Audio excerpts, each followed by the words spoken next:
know when you were young, I think I'd seen you say in another interview, roughly from like the ages of, I think it was like 7 to 15 or so like that. You sang in the church choir in Liverpool, and that kind of communal approach, not just the songwriting, but your vocal style, the communal aspect of your songs, is that, do you think, either consciously or subconsciously, that's influenced by all those years of choir singing? Oh yeah, definitely. I mean, I think everything. Well, a huge part of what I do vocally and even songwriting, it is subconsciously made up of my formative years of being in there, because it's the in Liverpool there are two great cathedrals. One of them is like it's like the biggest Anglican building in the world. I think it's something like the fifth biggest church in the world. It's massive and beautiful. So it was a really high standard of of musicianship there. I don't mean to talk myself up, but the other people there were great, and to be involved in that, and for the expectation level to be so high, you just I think you always keep that with you. And I don't think it's even music. I think in life, there was a beautiful concept in that cathedral, in that the building is so amazing. It took, I don't know, 100 years to build it, and so many generations of families that did it and took such great pride in it, that when you're singing in it, you have a duty to that, really, that you have to then fill it with the same amount of effort and beauty that those people put in there. And I think that's a really good way of looking at music, in that you have to put everything into everything, basically, because you want people to take everything out of it as well. And how could you expect that of people unless you're willing to put your all into it? So I'd say, more than anything, that's what I took out of the cathedral. But also an understanding of melodies and harmonies, and how that works in a bigger, I mean, maybe that informed trying to write more anthemic songs, because I spent 8 years of my life trying to fill this huge building. Maybe it's just a continuation of that. You're singing, like, you're an outstanding vocalist. Maybe, and I'm like sure a lot of that goes back to your training in the choir and that kind of thing. Do you see yourself, well, first of all, in the studio, are you the multi-instrumentalist? Are you doing everything along with Cause, or were you bringing in session guys? I wish I could take credit, but no, but Cause is a really good multi-instrumentalist, so he does a lot of, I mean, I play the piano and I play the guitar, but so what we normally do is that he comes up with a lot of the parts. Like, I'm there and we work together and that stuff, but he comes up with a lot of the parts, and then once we've got a nice idea of where the songs are sitting, then we bring in session players, just to give it that, to bring the stuff that a virtuoso piano player will bring to a piano part, or a great drummer will bring to the little bits. So that's how we do it. But you get a very good sense of where the songs are at, and then you can just embellish it with the more human element of real strings and real piano, real drums. That actually kind of gets into where I wanted to go, is essentially how a song like Shine a Light takes shape. Like, when you're writing it, my assumption is when you're writing it, it's just you on guitar, or you on piano, however it is. Are you hearing in your head the build-up? Are you hearing how this is going to become that epic soundscape that it ends up becoming? I think when you're first writing a song, I mean, sometimes, yeah. Like, for example, Ghosts is a really old song that I've had for a long time, which I just wrote on my own on the piano in the middle of the night once in my dad's house. And I think that one, I could hear that in my head, I think. But I think a lot of the time with writing songs is you try to look after the smaller elements. When you're writing a song, you try to just get that first little hook first, and that might even just be a melody line, like the intro to the chorus, the kind of whoa bit, or it might be like a line, literally a lyric. So like with Shana, I would start a riot. It was if your world falls apart, I'd start a riot. And once you've got that, then it feels like a big amount of the job is done, because then you have something to build on, and you just have to add time, and you can just add. The most stressful bit about writing a song is when it's getting it from nothing to something. Yes. Once you've got something, then you can build on it. Yeah. So Shine a Light was, I think the first bit we had was that was that vocal whoa bit, and then when you have something that really grabs you, you can just test things out and see what fits. And at the time, I,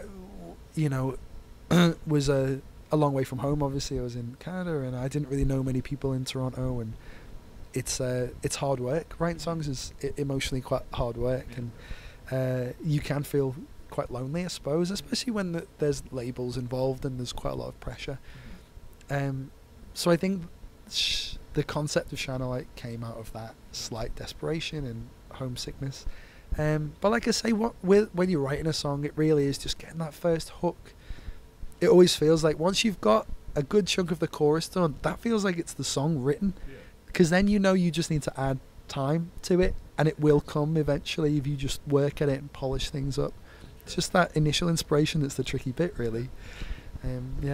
Once you have that chorus, then once you're filling out the verses around it to add time, like you say, are you thinking of lyrical themes that match the chorus, or how important is the actual word on the page to you as far as meaning? Yeah. I mean, it's really important. I think I and we really try to think, what are we really trying to say here, and who are we trying to say it to?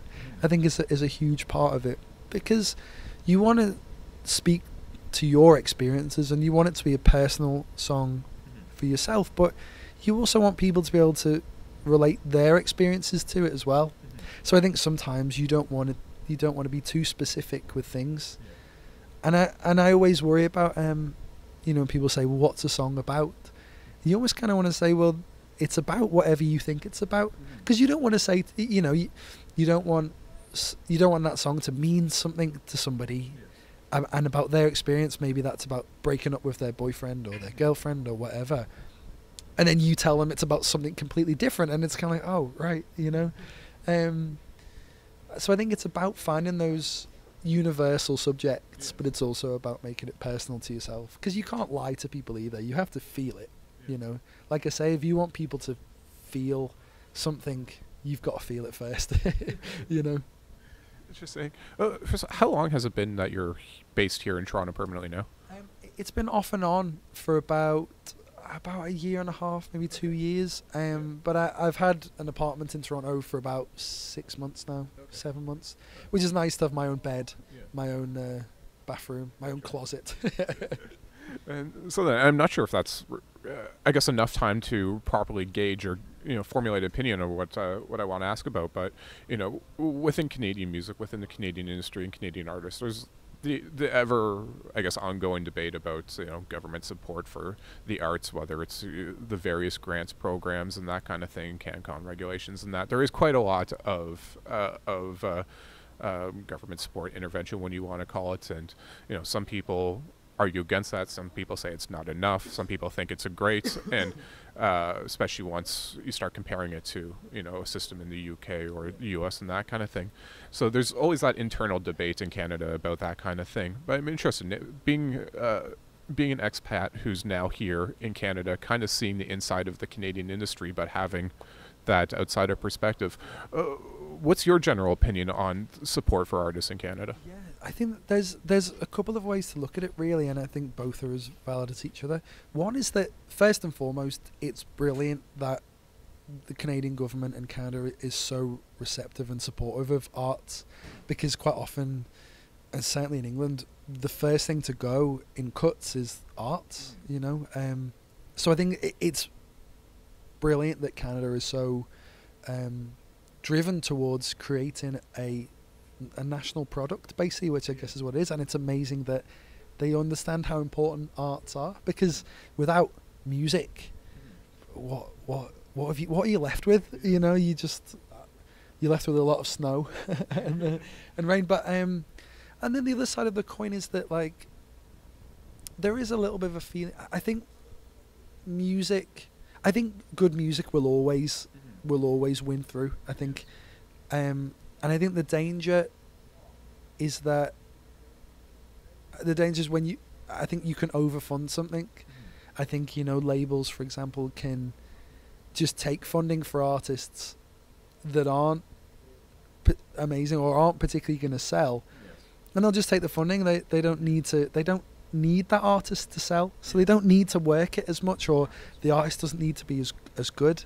You know, I think there's something good about it being survival of the fittest and a little bit dog eat dog, because that means if something succeeds, it means it's good.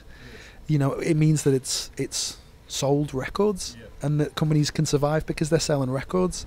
And I feel like there's a potential for when these Canadian labels get a little bit of money from the government, there isn't quite that desperation to succeed, I can imagine. And I'm certainly not talking about my label, because they're brilliant in Canada, but I can understand, I've heard that as a criticism that's levelled. It's not my experience, but I can see how that would happen. Like I say, in music, you have to be driven for it to work, and if there's there's essentially a financial incentive even if it doesn't. But I don't think it's not I think first and foremost is it's great that the Canadian government is so supportive of artists, and I have been really lucky in that I do qualify for the CanCon stuff, because I recorded it in Toronto and my producer is from Toronto, so it's been really great with Canadian radio, for example, and all the guys at Sony that have been working it to radio have been brilliant, you know. So it would be ridiculous for me to come here and then get this. Shine Light's been #1 alternative radio for weeks now, so obviously my experience of it is really, really positive, but I can understand both sides of the argument.